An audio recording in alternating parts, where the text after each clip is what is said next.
2026 சட்டப்பேரவை தேர்தலுக்கான கூட்டணி கணக்குகள் ஆரம்பமாகிவிட்டன.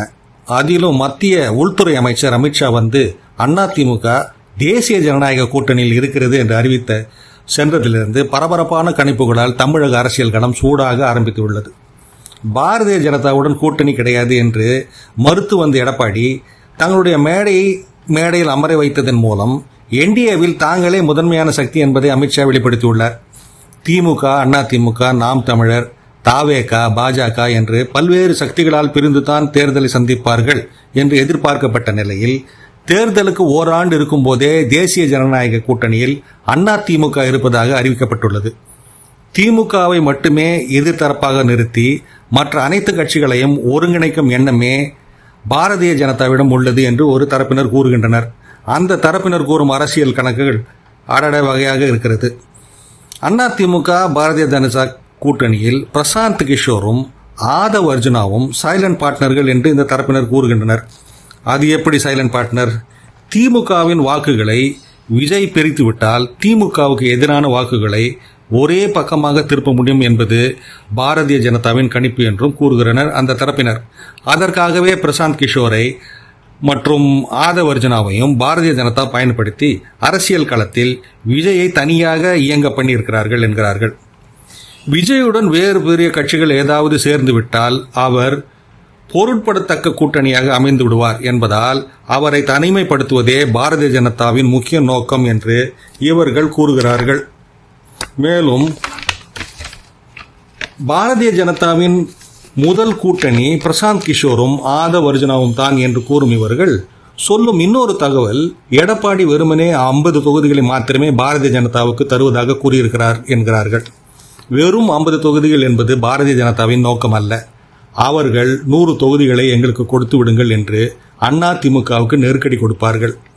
அந்த 100 தொகுதிகளில் தான் எல்லா விஷயம் அடங்கி இருக்கிறது என்று சொல்கிறார்கள்.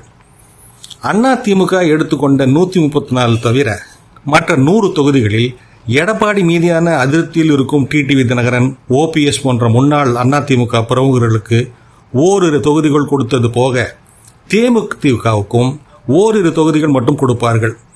மீதமுள்ள தொகுதிகளை காட்டி பாட்டாளி மக்கள் கட்சியையும் இணைத்துக் கொள்ள பாரதிய ஜனதா முயற்சிக்கும். எடப்பாடியின் பகுதியை சேர்ந்த அண்ணாமலைக்கு பதிலாக நயினார் நாகேந்திரனை மாநில தலைவராக நியமித்ததால் அவர் சார்ந்த முக்குலத்தோரின் வாக்குகளை அப்படியே அள்ளுவதற்கு பாரதிய ஜனதா நினைக்கிறது.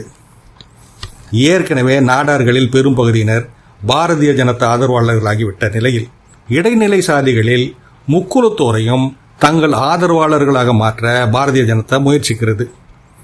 எல்லாவற்றையும் விட அந்த தரப்பு வைக்கும் இன்னொரு கணிப்பை ஏற்க முடியவில்லை. நாம் தமிழர் கட்சியும் தேசிய ஜனநாயக கூட்டணியில் இடம் பிடிக்கும் என்று அவர்கள் கூறுகிறார்கள். எடப்பாடியும் பாரதிய ஜனதாவுடன் கூட்டணி வைக்க மாட்டோம் என்றுதான் கூறினார். அவர் வந்துவிடவில்லையா? அதேபோல் ஒரே எதிரி திமுக என்ற நோக்கில் நாம் தமிழரையும் கூட்டணிக்குள் இழுக்கும் திட்டம் இருப்பதாக இவர்கள் கூறுகிறார்கள்.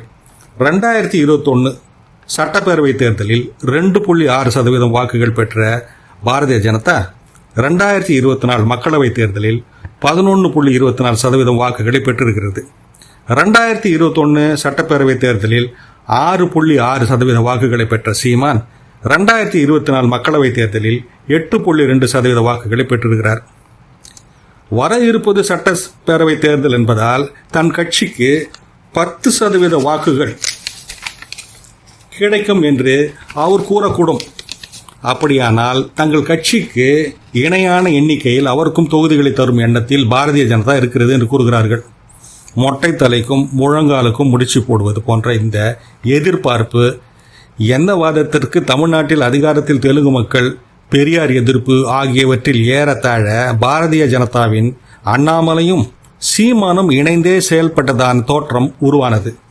அண்ணாமலை ஆதரவாளர்கள் பலரின் சமூக ஊடக பதிவுகளை நாம் தமிழர் உறுப்பினர்கள் தங்கள் பக்கங்களில் பகிர்ந்திருந்தனர். தற்போது தமிழ்நாடு சட்டப்பேரவையில் நயினார் நாகேந்திரன் தெலுங்கில் பேசி, நேருவும் ஏவா வேலுவும் KKSSRம் என் தெலுங்கில் தவறு இருந்தால் கூறட்டும் என்று கேட்டுக்கொண்டது போல நாம் தமிழரின் தெலுங்கு எதிர்ப்புக்கு பாரதிய ஜனதா ஆதரவு அளிக்கும். ஏற்கனவே சீமான் சூப்பர் ஸ்டார் ரஜினிகாந்தை சந்தித்தது முதல் இப்படி ஒரு நோக்கு இருக்கிறது. SRM பல்கலைக்கழகத்தில் ஒரே மேடையில் அண்ணாமலையும் சீமானும் ஏறியதும் வரப்போகும் நிலையை தொண்டர்கள் ஏற்றுக்கொள்வதற்கான ஆயத்த வேலைகளே என்று கூறி திடுக்கிட வைக்கின்றனர் இந்த தரப்பினர். தமிழ்நாட்டில் ஊழல், குடும்ப ஆட்சி, சட்டம் ஒழுங்கு சீர்குலைவு இவற்றையே பிரதானமான தேசிய ஜனநாயக கூட்டணி பிரச்சாரம் செய்யும் எனவும், தங்களுக்கு 100 தொகுதிகள் கிடைத்தாலும் பெரிய வெற்றியே என்று NDA கருதுவதாகவும் அவர்கள் கூறுகிறார்கள். திமுக தனியாக பெறும் தொகுதிகளை தவிர மற்றவர்களை வளைப்பது கடினமல்ல என்ற எண்ணமும் இருப்பதாக கூறப்படுகிறது. அதிமுக பெறும் தொகுதிகளின் எண்ணிக்கையை பொறுத்து தேசிய ஜனநாயக கூட்டணியின் ஏனைய கட்சிகள் பெறும் தொகுதிகளை கருத்தில் கொண்டு தேவைப்பட்டால் சீமானுக்கு முதலமைச்சர் வாய்ப்பை அளிக்கவும் தயாராக இருப்பதாக இந்த தரப்பினர் கூறுகின்றனர். அரசியலில் எது சாத்தியம் என்றாலும் இவர்கள் இந்த ஆசை பலிக்குமா? விஜய் திமுகவின் வாக்குகளை மட்டும்தான் பிரிப்பாரா? சீமான் பாரதிய ஜனதாவுடன் கூட்டணி அமைப்பாரா என்பதெல்லாம் தேர்தல் நெருங்க தெரிந்துவிடும். இதுபோன்ற அரசியல் செய்திகளை தவறவிடாதிருக்க தமிழ் பூமர் சேனலை சப்ஸ்கிரைப் செய்யுங்கள்.